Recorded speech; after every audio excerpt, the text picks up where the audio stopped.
Bonjour à toutes et à tous et bienvenue à ce point hebdomadaire. Nous sommes lundi 15 février 2021. Aujourd'hui, nous allons parler de Canopy sur le devant de la scène, mais plus largement du secteur du cannabis. Nous allons aborder également les devises des pays émergents et nous allons terminer par le platine, tout en faisant un point sur les rendez-vous importants de cette semaine, hein, dont notamment le FOMC.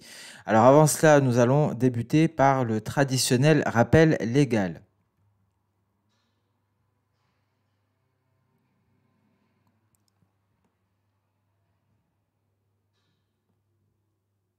Après ce rappel légal, nous allons enchaîner sur les principales informations. À noter que le S&P 500 s'approche des 4000 points après avoir enchaîné les records et face à des marchés qui continuent d'ignorer certaines données, notamment le sentiment de l'Université du Michigan de vendredi qui était bien en dessous des attentes et des attentes d'inflation encore une fois en nette hausse. À noter le rendement de 10 ans qui dépasse les 1,2% aux États-Unis, mais sans réaction du billet vert ni même des actions. Cela semble pénaliser simplement l'or sous pression baissière. Et le pétrole qui se renforce suite notamment aux tensions au Moyen-Orient, mais pas que cela. Il y a également la neige au Texas qui vient pénaliser la production. À noter que la Nouvelle-Zélande confine à nouveau à cause du variant anglais et le Japon qui est sur le devant de la scène qui a connu un excellent quatrième trimestre avec une croissance économique de 1,2% en glissement annuel, permettant ainsi au Nikkei d'aller toucher des sommets qui datent de 1990. Et cette semaine, nous prendrons connaissance des ventes au détail aux États-Unis, des minutes du FOMC. Et ce seront donc les points les plus importants de la semaine. Et aujourd'hui est un jour férié aux États-Unis. C'est le President's Day. La Chine est toujours en vacances. Et ce graphique de droite assez intéressant qui est issu d'un rapport de JP Morgan suggérant effectivement que les matières premières sont au début d'un nouveau super cycle, un super cycle haussier. Alors il y avait eu un précédent super cycle haussier qui a pris fin à la crise financière de 2008. S'en est suivi donc un second cycle baissier. Et à présent, les matières premières seraient au début d'un troisième super cycle qui sera marqué par des cours élevés, hein. Vous retrouverez ici euh, les principaux événements qui ont marqué ces deux précédents cycles, chacun de 12 ans. Le super cycle haussier ici avec tout d'abord la Chine, la guerre en Irak, qui s'est terminée donc par cette crise financière.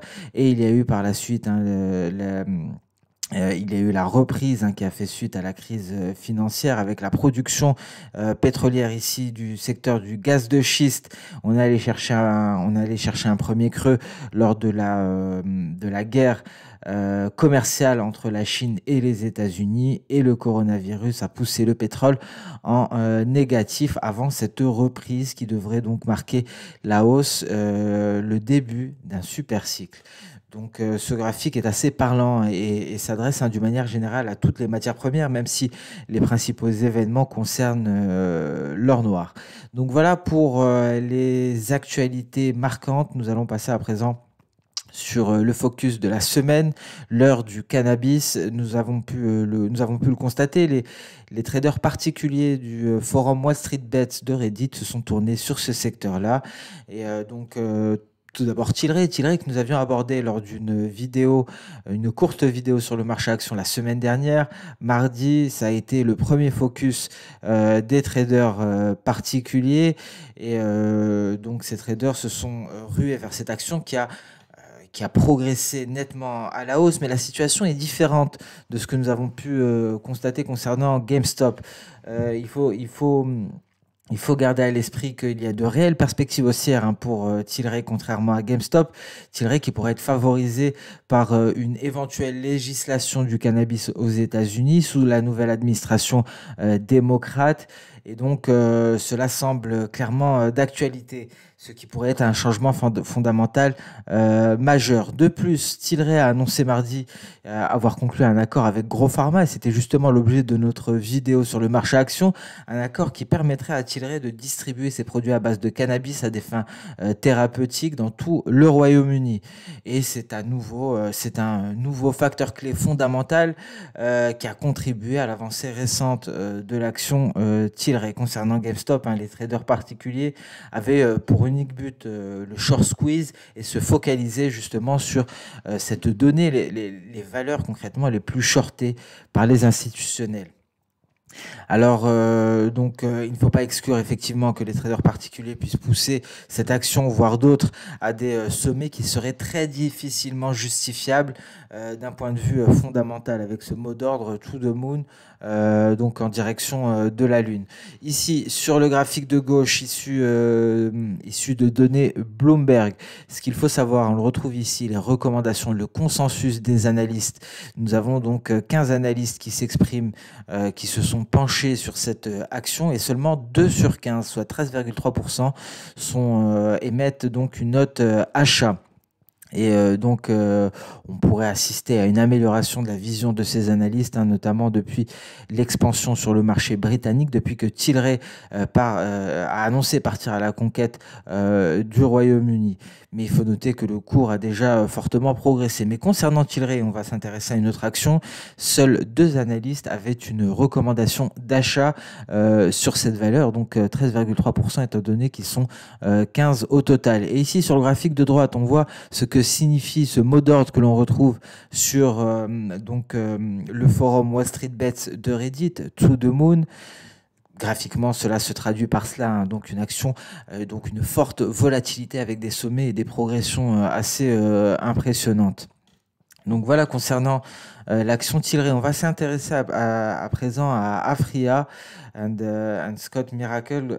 Donc ce sont une entreprise clé dans l'industrie du cannabis et qui est très importante pour les actionnaires de Tilray. Pourquoi? Car les 2 sociétés avaient annoncé donc une fusion en décembre 2020 afin de créer la plus grande entreprise de l'industrie du cannabis. Donc c'était vraiment le but de cette fusion.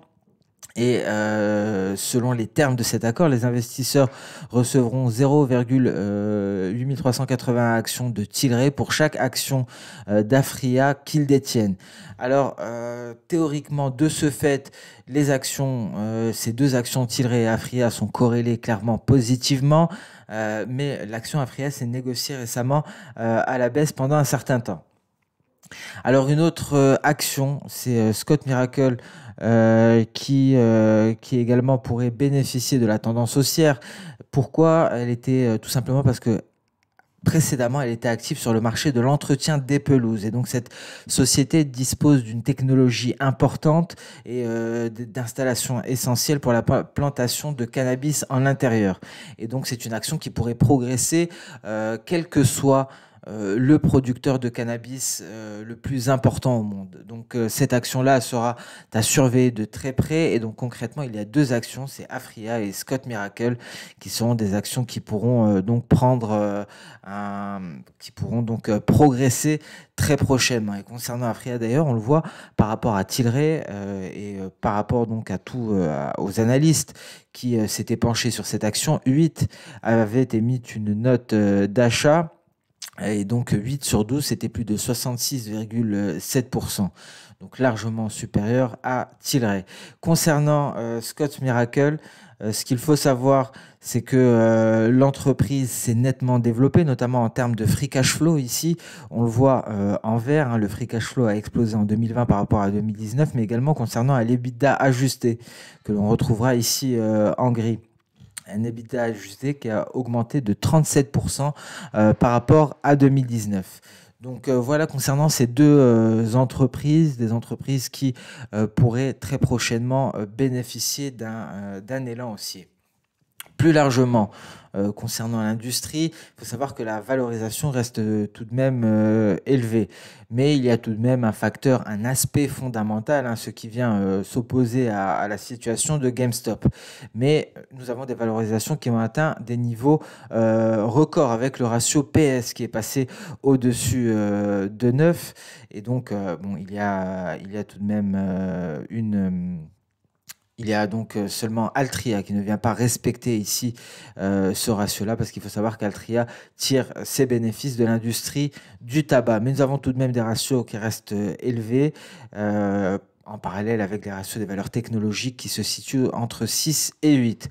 Donc voilà certaines actions à garder sous surveillance concernant le secteur du cannabis. On retrouve en tête bien entendu Tilray, également Aurora, cette société canadienne qui est déjà qui est très connue, hein, dans ce secteur-là. Et on retrouve Canopy Growth ici avec un PS à 30,27.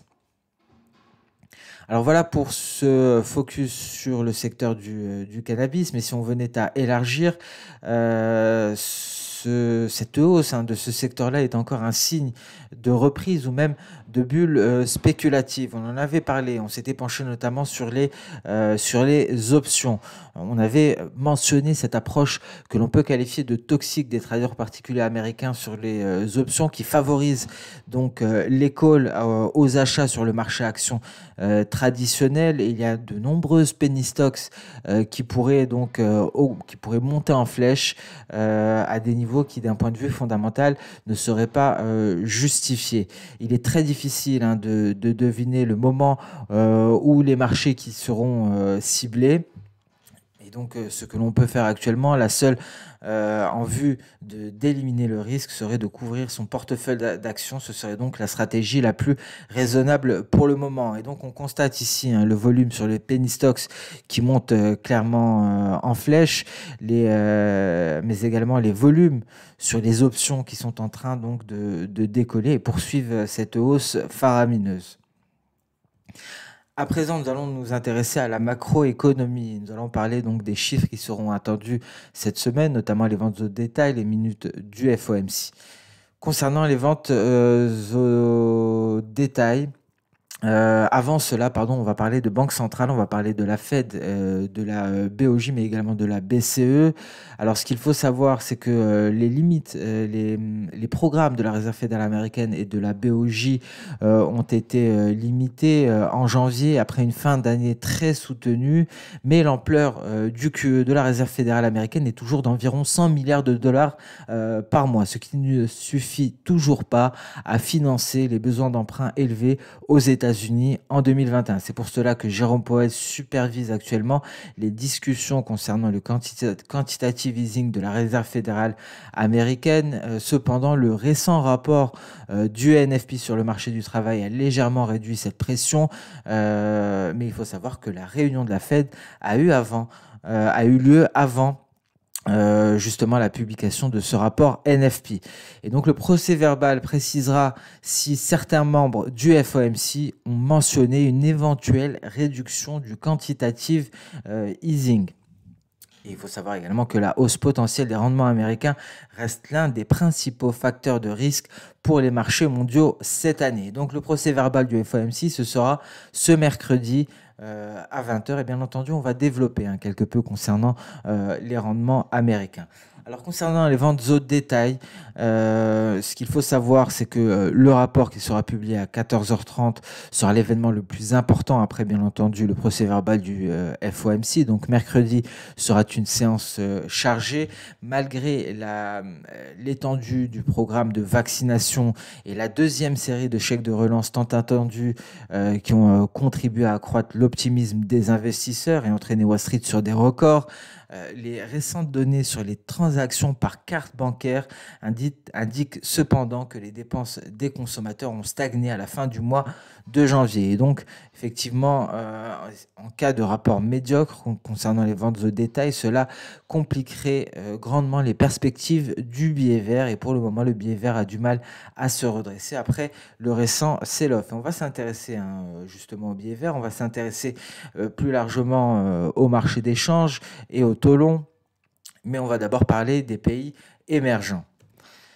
Alors concernant les pays émergents, quels sont les gagnants à l'heure actuelle en 2021? Tout d'abord, la lire turque s'est considérablement renforcée au cours des semaines précédentes. Il faut savoir que le taux d'inflation est élevé en Turquie. On le voit ici, hein, la lire turque, effectivement, qui domine clairement sur le marché d'échange et la politique monétaire qui reste resserrée après une série de hausses de taux. Le chef de la CBRT, Nassi Akbal, a déclaré le mois dernier qu'il était trop tôt pour penser à des réductions de taux. Alors tout en bas du tableau, on retrouve notamment au-dessus, hein, du peso colombien, on retrouve le réal brésilien, une monnaie que l'on suit de très près, étant donné que l'on s'intéresse notamment au café. C'est l'une donc des monnaies les moins performantes cette année. Le président Bolsonaro a confirmé que le gouvernement brésilien serait prêt à prendre des mesures de relance afin de lutter contre la pandémie de coronavirus, et le taux d'inflation dans le pays est actuellement à un sommet de plus de 4 ans, au-dessus des 4,5%. Et la Banque centrale a donc abandonné ses orientations et a souligné que les taux d'intérêt resteront bas pendant une longue période. Donc voilà pour les gagnants et les perdants de 2021. Concernant les gagnants, c'est la lire turque. D'ailleurs, à noter que l'USD-TRI est en train de tester actuellement un support important. On pourrait s'attendre à un rebond en cas de cassure. Ce serait une accélération baissière assez nette, hein, qui pourrait être constatée sur ce marché-là. Le réal brésilien, quant à lui, fait partie des perdants de cette année 2021.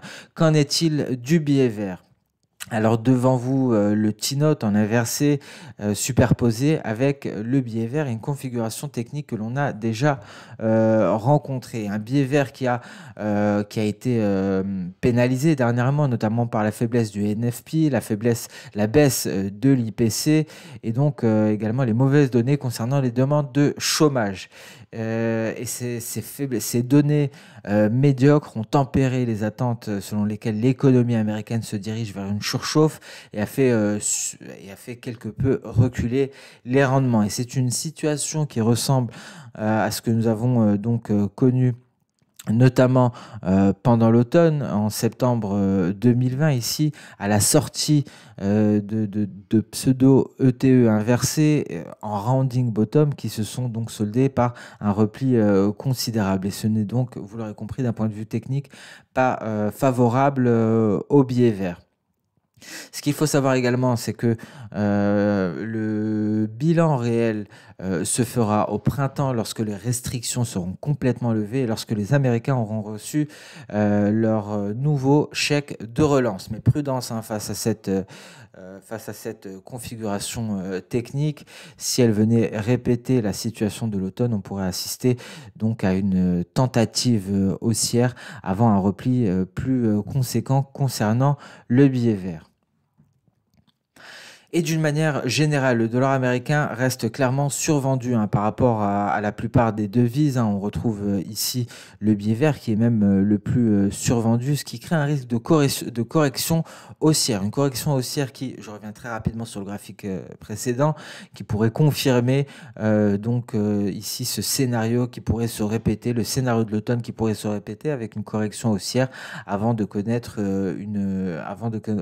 un repli assez profond. Mais également la poursuite de la hausse des rendements américains, qui est une condition importante afin d'y parvenir, hein. C'est la ligne blanche sur ce graphique du haut. On retrouve les rendements américains à 10 ans. Et donc, il faut savoir que justement, cette hausse des rendements a été un frein majeur à l'euro-dollar récemment. Donc, le 10 ans américain sera également à surveiller. En tout cas, on garde en tête une représentation technique qui vient, une configuration technique qui vient nous rappeler celle de l'automne 2020. On passe à présent sur les matières premières et le platine qui a brillé la semaine dernière, le platine qui est en train de donner, qui pourrait briller davantage que l'or jaune, et la demande, hein, pourrait rebondir en même temps que la demande industrielle. Il Il faut savoir que le platine, tout comme le palladium, est utilisé dans la production de catalyseurs automobiles. Le platine est utilisé dans les voitures diesel, le palladium pour les voitures à essence. Mais le chef du World Platinum Investment Council a déclaré que des changements étaient intervenus l'année dernière et que le platine est maintenant utilisé dans les catalyseurs des voitures à essence. Nous l'avions abordé lors de la vidéo concernant les matières premières et les fondamentaux. Il faut noter que le platine est 2 fois moins cher que le palladium et que précédemment le platine a même été 3 fois moins cher que le palladium, ce qui donc a pu favoriser justement ce changement. Et on s'attend également à une reprise de nos économies, mais une reprise beaucoup plus rapide dans le secteur automobile. Il y a de nouvelles réglementations, par exemple en Chine, mais également en Inde, qui pourraient accroître la demande justement de ces catalyseurs. Et donc le marché des ETF, qui reste extrêmement petit sur le platine, a tout de même suscité beaucoup d'intérêt récemment. Donc qui dit plus d'intérêt dit une hausse des achats des ETF et donc un déficit plus important sur le marché. Et à noter un fait marquant, c'est quelque chose que l'on connaît depuis toujours, il y a une pénurie d'électricité dans les mines sud-africaines et donc cela pourrait entraîner des retards dans la production et ce qui pourrait donc creuser justement ce déficit sur le marché, un déficit qui va être creusé par une hausse des achats des ETF, mais également par une baisse de la production sud-africaine. Et sur ce graphique de droite issu de Bloomberg, on peut constater effectivement que lors de ces 2 dernières années, nous avons eu un réel intérêt concernant les ETF. On le voit on le voit sur leurs avoirs. Nous avons le prix du platine au spot et nous avons les avoirs des ETF en nette hausse ces 2 dernières années. Mais il faut garder à l'esprit que la capitalisation boursière du marché du platine reste 50 fois plus faible que pour l'or et 6 fois plus faible que pour l'argent. Le platine que nous allons suivre avec grande attention au cours des prochaines semaines. Et c'est sur ce que ce point hebdomadaire touche à sa fin. Je vous remercie pour votre attention. On garde en tête cette séance de mercredi qui sera capitale en termes de données, mais également concernant les minutes du FOMC. Et sur ce, je vous souhaite une excellente séance de trading. On se donne rendez-vous dès demain pour le prochain Good Morning Market. Au revoir.